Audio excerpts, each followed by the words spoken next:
2014, el barril del crudo West Texas Intermediate superó la barrera de los $70.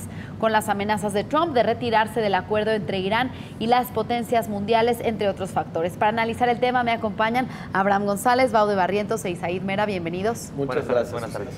Pues bueno, sabemos que estamos a la espera de mañana el evento en el que Donald Trump anunciará si continúa o no este acuerdo con Irán para frenar, para continuar con este acuerdo en el que no hay más sanciones o reactivarlas, y esto pues podría seguir impactando el precio del petróleo, ¿cierto? Pues sí, efectivamente, desde ya hace varios días hemos estado viendo una recuperación en los precios del petróleo. Por primera vez, superó ya el WTI, el precio de los $70 por barril, y está en un máximo de 3 años, el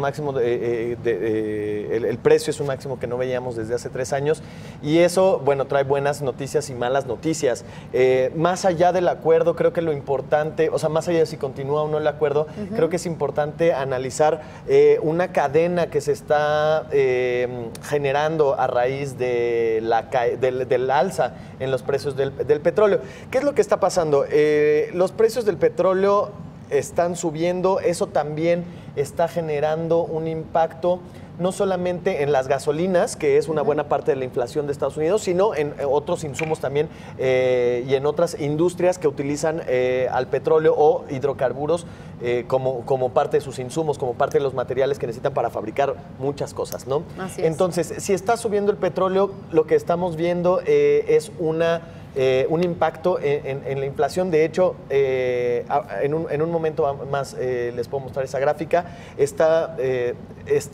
O sea, el precio del petróleo muestra una correlación con la inflación en Estados Unidos. Entonces, el alza de 21% que ha tenido el precio del petróleo en este año está presionando a la inflación en Estados Unidos. ¿Y esto qué pasa cuando la inflación se presiona allá en Estados Unidos?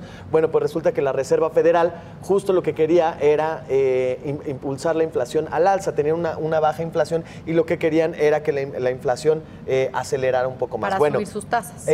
No necesariamente. Lo que quieren es mantener, digamos, una estabilidad de precios, y el objetivo para mantener la estabilidad de precios de acuerdo con la Reserva Federal es una inflación de 2%. Digamos, un 2% de inflación al año es sana porque quiere decir que están generando, que hay crecimiento, que hay ciertas condiciones en la economía que permite que esos precios vayan subiendo a un nivel controlado, 2%, ¿no? Sube el precio del petróleo, suben los hidrocarburos, se genera la inflación, y esto está presionando, bueno, esto más bien generaría que la tasa, que la Reserva Federal pudiera subir su tasa de referencia más rápido de lo estimado, y esto a su vez genera un encarecimiento del dólar a nivel internacional. Entonces, esta es la cadenita que estamos viendo, y eso al final pues le impacta al peso, le impacta al tipo de cambio, impacta también en las tasas de interés aquí en México. Y ahora sí, digo, parte de este impulso que estamos viendo, pues también son las cotizaciones que estamos viendo en el tipo de cambio. Repito, es un fortalecimiento generalizado del dólar, impulsado por estos precios del petróleo que acabamos de mencionar, por otros factores también. Pero bueno, el tipo de cambio pues resulta que hoy se va a 19.45 en el mercado interbancario, y se va a un nivel de 19.75, 19.80, incluso llegó a tocar durante el día en ventanilla bancaria. Creo que es toda una... es una bola de nieve, Es, ¿no?, una bola de nieve que estamos viendo, y que pues eventualmente pues cada uno de los gobiernos allá en Estados Unidos, acá en México, tendrán que tomar, bueno, las autoridades monetarias en realidad tomarán las medidas que sean necesarias, pero bueno, todo esto provocado por un incremento en los precios del petróleo, ¿no? Sin duda, Susi, el anuncio de mañana sobre Irán es importante, ¿no? Pero dada la tendencia que hemos visto del señor Donald Trump, el señor Donald es hasta cierto punto incierta, ¿no? El señor Trump juega mucho las expectativas, ¿no? A ver, es que mañana vamos a anunciar un importante acuerdo, y para decir, bueno, le vamos a dar un poquito más de chance, ¿no? Vamos a darle un mes más, dos meses más quizás, en este caso los iraníes, pues para que cumplan con nosotros, porque estamos viendo ciertas señales, y al menos es lo que yo esperaría, ¿no? Y por la tendencia que ha habido, el caso de China, el caso de Telecán, incluso el de TPP, se ha visto reflejado, ¿no? ¿Por qué? Porque el señor Trump escoge sus batallas, escoge las más fáciles, ¿no? Las más sencillas, que realmente no cuestan nada, las difíciles las evita, realmente. Y en este caso no creo que sea la excepción. Bueno, sobre el caso del aumento del petróleo, pues vemos que en el Brent, los crudos marcados de Brent, WTI, en el Brent anda en el nivel de los $76 por barril, que significa que en un año ha subido un 50%. En el caso de la mezcla mexicana cerró el viernes en $60, hoy no hubo cotización. Y también sigue esta misma tendencia. Es un alza de 50% en un año, y en lo que va el año es de un 25%. Aquí, como en toda situación, pues siempre hay ganadores y perdedores, ¿no? Uno de los ganadores pues son las finanzas públicas, que a pesar, quizás más de uno va a decir, oye, pero es que estamos importando gasolina. Sí, pero el aumento del precio del petróleo compensa, más que compensa, al menos para las finanzas públicas. De hecho, la Secretaría de Hacienda ha hecho cálculos donde dice que por cada dólar adicional de que suba la mezcla mexicana de crudo, para las finanzas públicas llegan 15,000 millones de pesos nada despreciables. Aumentarán los ingresos petroleros, entonces. Exactamente, por cada dólar. Okay. También hay un punto que me gustaría que no se perdiera de foco, que es que en realidad sí están funcionando los recortes a la producción que se anunciaron en 2016. Cabe mucho escepticismo en que no, es que no van a respetar, seguro alguno va a hacer trampa y no va a bajar la producción. Y había mucho escepticismo entonés de los miembros de la OPEP. De los miembros de la OPEP, sí. Me refiero, bueno, y se sumaron otros como México, por ejemplo, ¿no? México un poco voluntariamente también, porque su producción de petróleo va en decadencia en los últimos años. Entonces, creo que también ese es un factor que está jugando. El mercado actualmente, prácticamente el excedente se está eliminando. Incluso creo que también en adelante, en los próximos meses, podríamos ver a una OPEP cantando victoria, diciendo, logramos eliminar el excedente petrolero que entonces había y ya podemos estar en un mercado más equilibrado. Y creo que eso es un factor que, si bien lo de Irán es el foco en los últimos días, creo que también en lo que va del año es un factor que ha funcionado, insisto, a pesar del escepticismo que había en un principio de que sí funcionara este recorte. Bueno, porque si regresan las sanciones a Irán, entonces frenaría de cierta manera sus exportaciones y también bajaría esta sobreproducción petrolera. De hecho, se estima, Susi, que en caso de que hubiera sanciones a Irán, habría un recorte en la oferta petrolera de alrededor de 500,000 barriles diarios. ¿Y qué implica? Que el precio del petróleo mundial subiría $10 extra. Hablando, ahorita que dijo esa cifra, Baude, otro factor que quizá tampoco se le ha prestado mucha atención es Venezuela. Venezuela ha caído su producción en casi justamente 500,000 barriles por la crisis económica que tiene, y por supuesto, si bien no es un factor predominante, también es uno de los factores quizá medianos o de mediana importancia que también han abonado a este incremento del petróleo. Insisto, dos factores que también creo que se deben poner en la mira. Si bien Baude mencionaba el tema de lo voluble que es el presidente de Estados Unidos, Donald Trump, en el que podría tomar una decisión de un momento a otro, él ha pedido que la Unión Europea haga ciertas modificaciones a este acuerdo.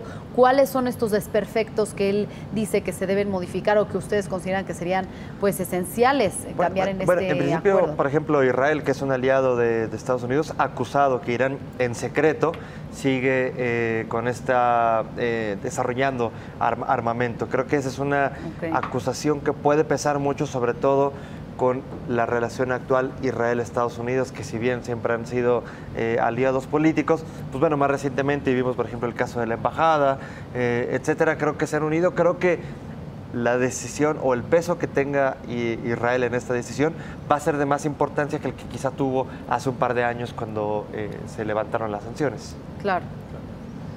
Quería mostrarte el gráfico del efecto que esto está teniendo, ¿no? Que al final pues es algo que nos impacta pues en el bolsillo. Esto es particularmente la dinámica que estamos viendo en Estados Unidos. El WTI, el West Texas Intermediate, es la línea naranja, y la línea blanca es la inflación allá en Estados Unidos. Entonces, estos son los últimos 2 años, bueno, 2016, 2017 y lo que va de 2018, y vemos que existe una correlación.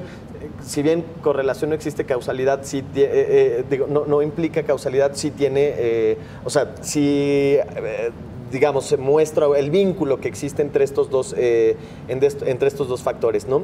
Y bueno, obviamente, pues lo que ya les comentaba hace unos minutos, esto, el efecto que puede tener o que está teniendo sobre mercados internacionales es relevante. Es relevante y además que se junta con los efectos que está teniendo también o que están resintiendo los mercados también de otro de los frentes que tiene abierto Estados Unidos, que es las negociaciones comerciales. comerciales con China, ¿no? Creo que ahora sí estamos viendo mercados financieros bastante agitados por estos frentes. Está el tema de Irán, está el tema de China y pues veremos cuál otro, ¿no? Sí, y para aterrizarlo, Susi, el tema, para que no se quede ahí nuestros televidentes, oye, estamos hablando de Irán, en Teherán, las pláticas, París y demás. En el caso de México, como decíamos, también hay ganadores y perdedores. En este caso de los perdedores, el precio de la gasolina, ¿no? En Estados Unidos, el precio de la gasolina ha aumentado 21% en lo que va del año. En el caso de México, la gasolina magna ha aumentado 9%, la premium ha aumentado 7%. Y ya con la premium, ya desde la semana pasada aquí en la Ciudad de México y en algunos estados con anterioridad, ya andan en el nivel de los 20 pesos, ¿no? Para los próximos, en algunas delegaciones. Y con de seguir el alza en el precio del petróleo, pues no me extrañaría que el caso de la premium llegaría en las próximas semanas a 20.50 fácilmente. Además de la depreciación del tipo de cambio. Hay bromas de que ahora la premium tiene más puntos que miden las encuestas. Bueno, esa es otra. Hay bromas el fin de semana. Yo también, en el caso de la gasolina en México, yo soy de los que ha insistido durante los últimos meses, cada vez que hablamos de alza de gasolinas. Tiempo de elecciones, estamos a menos de 2 meses de las elecciones. Si bien el 20 pesos por litro ya es para muchos puede ser un poco o muy impactante, muy demasiado, creo que en algún momento con esta opción o este as bajo la manga que tiene el gobierno, que es el impuesto que puede moverlo de tal manera que el precio no se eleve, yo soy de los que cree que a pocos días a pocas semanas de la elección, no veo de pronto que por más que el petróleo se fuera a $80, a $85, no veo la gasolina subiendo en esa misma proporción en México, porque insisto, en tiempo electoral no creo que sea conveniente que pronto se disparara el precio. Que es interesante cómo funciona y nada más, digamos, para quienes nos escuchan, que entiendan un poquito de qué es este estímulo. O sea, tú tienes el precio de la gasolina y hay un extra que te cobran de impuestos. Ese extra el gobierno puede achicarlo o agrandarlo de acuerdo a cómo se mueven los precios de la gasolina. Entonces, si el precio completo de la gasolina sube, entonces ellos achican el impuesto que te cobran para que el impacto no sea para que el precio no se... Entonces, este es el estímulo. Ellos llaman de forma bonita estímulo, otros lo llaman subsidio, exactamente, pero nadie le llama congelar. Nadie le llama congelar. Conclusiones. Bueno, mi conclusión es que pues, no son buenos tiempos para la certidumbre en los mercados. Hay, como decía Abraham, frentes por todos lados. Por ejemplo, en el caso de México, pues por supuesto el tema de Irán y el petróleo le termina en algún momento afectando o impactando. El tema del Telecam, por supuesto que hoy vemos que el dólar o el peso, perdón, está en su segundo peor cierre del año por el tema del Telecam, y encima el otro frente que tiene abierto de China. Creo que no son buenas épocas para la certidumbre en los mercados. Vale. Sí, sin duda, Susi, el anuncio de mañana es espera por el mercado. No creo que pase nada, como ha sucedido con la política exterior de Donald Trump. Sin embargo, vemos una tendencia al alza en el precio del crudo por otro tipo de factores geopolíticos y no me extrañaría que llegara en los próximos meses al nivel de $80. Bien. Coincido con Baude, creo que el precio del petróleo ya tiene una tendencia, tiene una inercia positiva, también por lo que comentabais ahí antes de estos recortes, el efecto que han tenido los recortes a la producción de los países miembros de la OPEP. Vamos a seguir viendo estas alzas en el petróleo, o por lo menos estabilización en los precios del petróleo en estos niveles, y de nuevo, el efecto que genera, o sea, la reacción en cadena que genera, pues es importante mantenerla muy en la mira, ¿no? Porque la Reserva Federal puede estar al tanto, obviamente el Banco de México puede estar al tanto, y el tipo de cambio y el bolsillo va a estar al tanto. Exactamente, pues estamos muy atentos a lo que ocurra mañana, el anuncio que dé a conocer Donald Trump en cuanto al acuerdo con Irán, si sigue o no, si continuará pues este plan.